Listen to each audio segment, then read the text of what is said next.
ഇത് എറണാകുളത്ത് നിന്ന് പിന്നെ രാജശ്രീയാണ്. ചേട്ടൻ ടൈപ്പാണല്ലേ ഇപ്പോഴും അല്ല. അത് ആ ശോഭൻ ചേട്ടൻ ചെയ്ത ആ ഒരു സുഖം വേറെ ആര് ചെയ്താലും കിട്ടൂല എന്ന് എനിക്ക് തോന്നി. സാബു ഈ ഹലോ എന്ന് പറഞ്ഞ ഞാൻ ആസക്തി എനിക്ക് ഒട്ടും താല്പര്യമില്ലായിരുന്നു. അത് ഞാനത് ഉപേക്ഷിച്ചൊരു കഥാപാത്രമായിരുന്നു. ചെയ്യില്ല എന്ന് പറഞ്ഞാണ്. ഒരു സീന് എന്തിനാ ചെയ്യുന്നത് എന്ന് ഞാൻ ആലോചിച്ചു. തന്നെ പിന്നെ കാശും കിട്ടത്തില്ല. രണ്ടും പ്രധാനമാണ്. എന്തിനാ പോയി ചെയ്യാനും. പക്ഷെ പടം ഇപ്പൊ തിയേറ്ററിൽ ഇറങ്ങി കഴിഞ്ഞപ്പോഴത്തെ അത് ആ പടത്തിലെ ഏറ്റവും നല്ലൊരു സീനുകൾ ഒന്നായിട്ട് അങ്ങ് മാറി. അപ്പൊ നമുക്ക് സന്തോഷമുണ്ടായി. ഞാൻ വളരെ പേഴ്സണലി ചോദിക്കട്ടെ, എങ്ങനെ ഇത്രയും ഹാൻഡ്സം ആയിട്ട് ഇപ്പോഴും ഇരിക്കാൻ പറ്റുന്നത്? ഭയങ്കര കോംപ്ലിമെന്റ് ആണ്. ഇത്ര ഞങ്ങൾ ആരോടും ചോദിച്ചില്ല. ഇത് ഞങ്ങൾക്ക് തീരെ സൂഹിക്കുന്നില്ല കേട്ടോ. ഏത്തപ്പഴവും കപ്പലണ്ടിയും രാവിലെ ഒരു ഇന്റർവ്യൂവിന്റെ ഇടയിൽ പോയിട്ട് കഴിച്ചതായിരുന്നു. ഒരു സൽമാൻ ഖാനെ കണ്ട് പ്രാന്തായതാ. അപ്പം ആ പ്രാന്ത് ഇപ്പോഴും ഉണ്ട്. അങ്ങനെയാണെങ്കിൽ ഞങ്ങൾ ഷാരൂഖ് ഖാനെ കണ്ടുപിടിക്കും. സൽമാൻ ഖാൻ നമ്മൾ ഷാരൂഖ് ഖാൻ അല്ലേ? പിന്നെ അങ്ങനെ ഋത്തിക് റോഷൻ. ഇനി ഇത്രയും ഹാൻഡ്സം ആയിട്ട് ഇപ്പോഴും ഇരിക്കാൻ പറ്റുന്നത്? ഭയങ്കര കോംപ്ലിമെന്റ് ആണ്. ഇത്ര ഞങ്ങൾ ആരോടും ചോദിച്ചില്ല. ഇത് ഞങ്ങൾക്ക് തീരെ സൂഹിക്കുന്നില്ല കേട്ടോ. ഏത്തപ്പഴവും കപ്പലണ്ടിയും രാവിലെ ഒരു ഇന്റർവ്യൂവിന്റെ ഇടയിൽ പോയിട്ട് കഴിച്ചതായിരുന്നു. പക്ക ഡയറ്റിംഗ് ഒക്കെ ഫോളോ ചെയ്യുന്ന, ജിമ്മിലൊക്കെ പോണ? ശ്രദ്ധിക്കുന്നുണ്ട് തന്നെ. ഒന്നാമത്തെ കാര്യം, ഞാനൊരു 8ാം ക്ലാസ്സിലൊക്കെ പഠിക്കുമ്പോൾ തൊട്ട് ഈ എക്സസൈസ് ഒക്കെ ചെയ്യുമായിരുന്നു. പുഷപ്പും. ഒരു സൽമാൻ ഖാനെ കണ്ട് പ്രാന്തായതാ. അപ്പം ആ പ്രാന്ത് ഇപ്പോഴും ഉണ്ട്. അപ്പം എല്ലാ ദിവസവും നമുക്ക് ഇത് ഒരു എക്സസൈസ് ഒക്കെ ചെയ്തില്ലെങ്കിൽ അന്നത്തെ ദിവസം ഭയങ്കര ഒരു വിഷമമാണ്. അപ്പം അത് അതിൻ്റെ ഒരു ജീവിതത്തിൻ്റെ ഒരു ഭാഗമായിട്ട് കൂട്ടിയിട്ടുണ്ട്. അതുകൊണ്ട് അതെ, ഒരുപാട് ചേർത്തൊന്നും പോകാണ്ടൊക്കെ ശ്രദ്ധിക്കുന്നു. അത് തന്നെ. അങ്ങനെയാണെങ്കിൽ ഞങ്ങൾ ഷാരൂഖ് ഖാനെ കണ്ടുപിടിക്കും. സൽമാൻ ഖാൻ നമ്മൾ ഷാരൂഖ് ഖാൻ അല്ലേ? പിന്നെ അങ്ങനെ ഋത്തിക് റോഷൻ. പക്ഷെ അശ്വൻ ചേട്ടൻ ഇപ്പം ഭയങ്കരമായിട്ട് ഇപ്പൊ പുതിയ ആളുകളെയൊക്കെ ഭയങ്കരമായിട്ട് ശ്രദ്ധിക്കുന്ന, അവരെ ഇൻഫ്ലുവൻസ് ചെയ്യുന്ന ആളുകളാന്ന് തോന്നിയിട്ടുണ്ട്. ഇപ്പോഴത്തെ താരങ്ങളൊക്കെ ഇൻഫ്ലുവൻസ് ചെയ്യാറുണ്ടോ ശരിക്കും? അവർ ചെയ്യുന്ന കാര്യം, ഇപ്പൊ കോസ്റ്റ്യൂം, അവർ പറയുന്ന കാര്യങ്ങൾ, അവരുടെ സിനിമകള്, അതൊക്കെ ഇൻഫ്ലുവൻസ് ചെയ്യാറുണ്ടോ? ഞാൻ ഇറങ്ങുന്ന മിക്കവാറും സിനിമകൾ ഞാൻ കാണും. ഞാൻ ഇല്ലാത്ത പടങ്ങളും മിക്കവാറും എല്ലാ സിനിമകളും കാണും. ഞാൻ മലയാളം കാണും, തമിഴ് കാണും, പിന്നെ ഹിന്ദിയും ഇടയ്ക്ക് കാണാറുണ്ട്. ഇംഗ്ലീഷ് പടങ്ങളും കാണും. കോസ്റ്റ്യൂംസ് എല്ലാം ശ്രദ്ധിക്കും. പിന്നെ നമ്മൾ സിനിമയിലായിട്ട് അഭിനയിക്കുമ്പം, നമ്മൾ ജോലി ചെയ്യുമ്പം നമ്മൾ ഈ കോസ്റ്റ്യൂംസ് ആ ക്യാരക്ടർ അനുസരിച്ചേ നമുക്ക് ചെയ്യാൻ പറ്റുള്ളൂ. നമുക്ക് ഇഷ്ടമുള്ളൊരു കോസ്റ്റ്യൂം ഇട്ടേ നമ്മൾ ഒരു ക്യാരക്ടർ ചെയ്യാൻ പറ്റില്ല. ഇപ്പം അങ്ങനത്തെ വളരെ നല്ല കോസ്റ്റ്യൂംസ്, ഭംഗിയുള്ള രസമുള്ള കോസ്റ്റ്യൂംസ് ഇട്ട് സംഭവമാണെങ്കിൽ അത് ഒരു ഇഷ്ടം ഉണ്ടാവും. നമുക്ക് ഇഷ്ടപ്പെട്ട വേഷം കോസ്റ്റ്യൂമിൽ ഒരു സന്തോഷം ഉണ്ടാവുമല്ലോ. അതറിയും. പക്ഷേ ചില മോഹങ്ങളായിട്ടൊക്കെ വരുമ്പം ചിലപ്പം ഒരു പിഷക്കാരൻ റോളാണെങ്കിൽ നമുക്ക് ഇഷ്ടമുള്ള ഉടുപ്പ് ഇടാൻ പറ്റത്തില്ല. ആഗ്രഹം മാത്രമേ പറ്റൂ. അപ്പം ഞാനിപ്പോൾ ആദ്യ സിനിമ വരുമ്പോൾ തലമുടി എല്ലാം വെട്ടി ഭയങ്കര പ്രശ്നം വരും. ഞാൻ വിചാരിച്ചു സ്റ്റെപ്പ് കട്ടൊക്കെ ചെയ്യുന്നത്, സ്റ്റെപ്പ് കട്ട് വന്നത് അതിപ്പോൾ ഇതൊക്കെ ആയിരിക്കും. ഞാൻ വലിയ സുന്ദരാന്നുള്ള തെറ്റിദ്ധാരണയായിരുന്നു അതുവരെ ഉണ്ടായിരുന്നു. അത് മാറി കിട്ടി. അപ്പോൾ ഇങ്ങനെയൊക്കെ സിനിമയൊക്കെ ഇതാണോ എന്നൊരു ധാരണ എനിക്കുണ്ടായിരുന്നു. നല്ല ഗ്ലാമറുള്ളതല്ലേ. പിന്നെ നമ്മളിതൊക്കെ, കാരണം ഞാൻ സുന്ദരനാണ്, അതുകൊണ്ട് ഇങ്ങനെയൊക്കെ എന്നെ ചെയ്തല്ലോ എന്നുള്ളതാണ് നമ്മുടെ വിഷമം. പക്ഷെ അല്ല എന്നുള്ളത് അതോടെ തെളിഞ്ഞു കഴിഞ്ഞല്ല എന്നുള്ളത്. അപ്പോൾ അതാണ് ഓരോ കഥാപാത്രം അനുസരിച്ചൊക്കെ നമ്മൾ ചില രൂപഭാവങ്ങൾ, പക്ഷെ സിനിമയിൽ അത് വരുത്തിയേ പറ്റുള്ളൂ. ഇപ്പൊ മകളൊരു സിനിമ ചെയ്തു, 28 വർഷം സിനിമ ഇൻഡസ്ട്രിയിലുള്ള ഒരു അച്ഛനാണ്. അപ്പൊ 28 വർഷം ഞാൻ കാൽക്കുലേറ്റ് ചെയ്തു. അല്ല, അപ്പൊ അത് ഉദ്ദേശം വയസ്സാ ഉദ്ദേശം. ഞാൻ 9ാം ക്ലാസ്സിൽ പഠിക്കുമ്പോഴാണ് ജോക്കർ. ഞാൻ 10ാം ക്ലാസ്സിൽ പഠിക്കുമ്പോഴാണ് ജോക്കർ ചെയ്തത്. 9ാം ക്ലാസ്.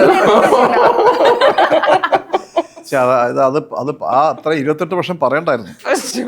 കരിയറിൽ 28 വർഷം വർഷങ്ങളായി എന്ന് പറഞ്ഞാൽ മതിയായിരുന്നു.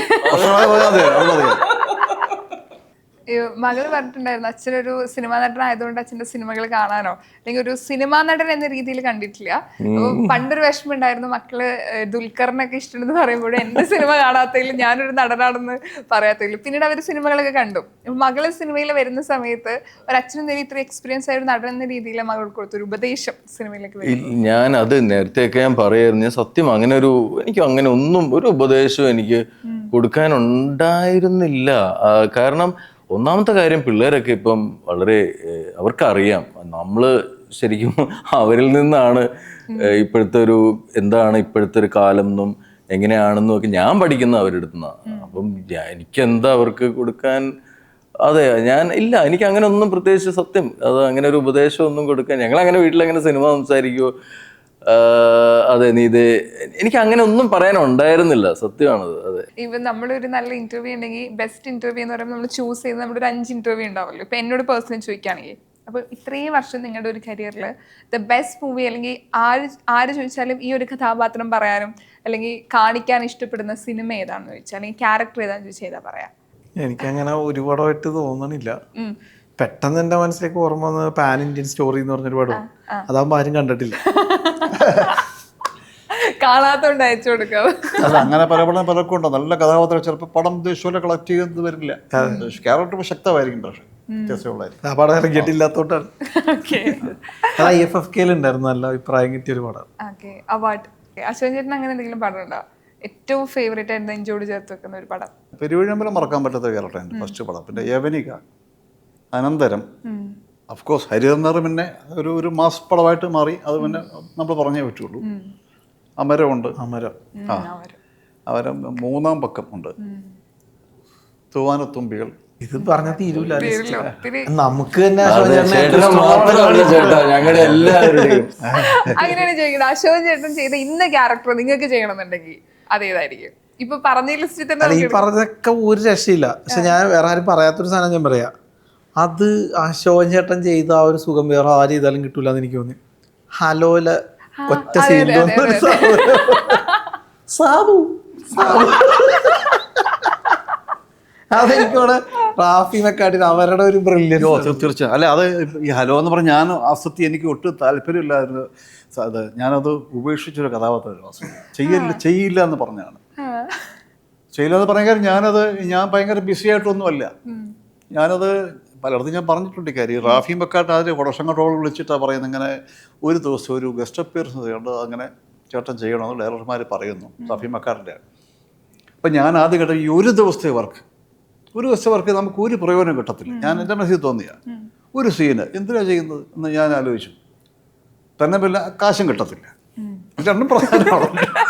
എന്തിനാ പോയി ചെയ്ത് അപ്പോൾ ഞാൻ പറഞ്ഞ താല്പര്യമില്ലാന്ന് പറഞ്ഞു. അതൊരു ദിവസം വന്ന് ചെയ്യേണ്ട കാര്യമില്ലാന്ന് പറഞ്ഞു. അതിൽ അങ്ങനെ കുറെ പറഞ്ഞിട്ട് പിന്നെയും വെച്ചു. കുറെ കഴിഞ്ഞപ്പം റാഫി മെക്കാട്ടും വിളിച്ചെന്നേ.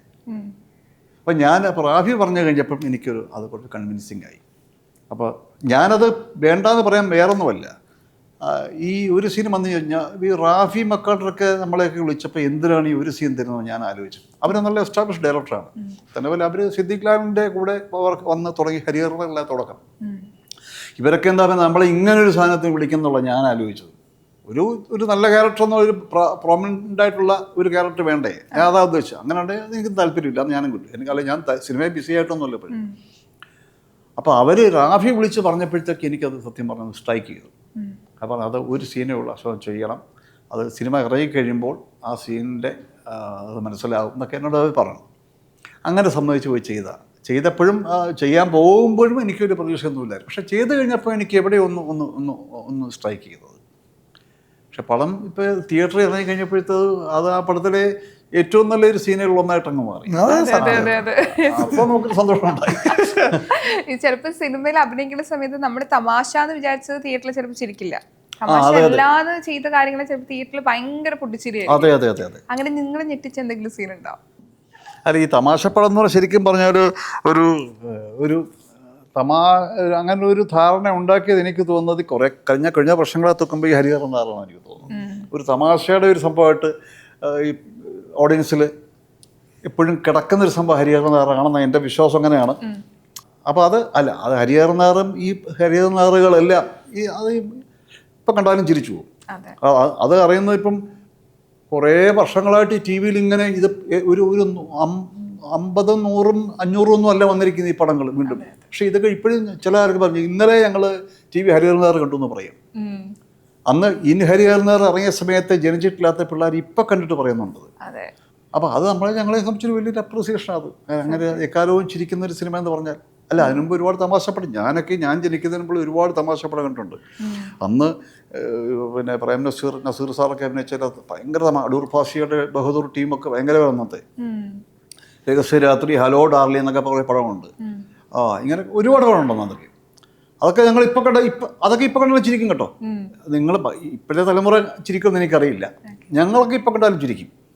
പിന്നെ സിനിമകളൊക്കെ അന്നത്തെ 60, 70 സിനിമകൾ എപ്പോഴും ഓർത്ത് പറയാവുന്നൊരു സിനിമ എന്ന് പറഞ്ഞത് ചെമ്മീനാണ്. ചെമ്മീൻ തകഴിയുടെ അതിഗംഭീരമായ നോവലാണ്. അന്ന് സ്വർണ്ണ മെഡൽ കിട്ടിയ പ്രസിഡന്റ് കഴിയുന്നത്. അതിൽ ഓരോ കഥാപാത്രങ്ങളും ശക്തമാണ്. ഇന്ന് കണ്ടാൽ ആ പടം മോശം പറയാൻ പറ്റില്ല. ചെമ്മീന് ശേഷം പിന്നെ ഒരു കടൽക്കഥ വരുന്ന അമരമാണ്. നമ്മുടെ മനസ്സിൽ ചെമ്മീൻ ഇങ്ങനെ കിടക്കുക ഇപ്പോഴും. ഇപ്പോഴത്തെ തലമുറയ്ക്ക് എനിക്കറിയില്ല. കോമഡിക്ക് വേണ്ടി ഉണ്ടാക്കിയിരുന്ന കോമഡി ഒരിക്കലും പിന്നീട് കുറച്ച് വർഷം കഴിയുമ്പോൾ നമ്മൾ കണ്ടാൽ ചിരിക്കില്ല.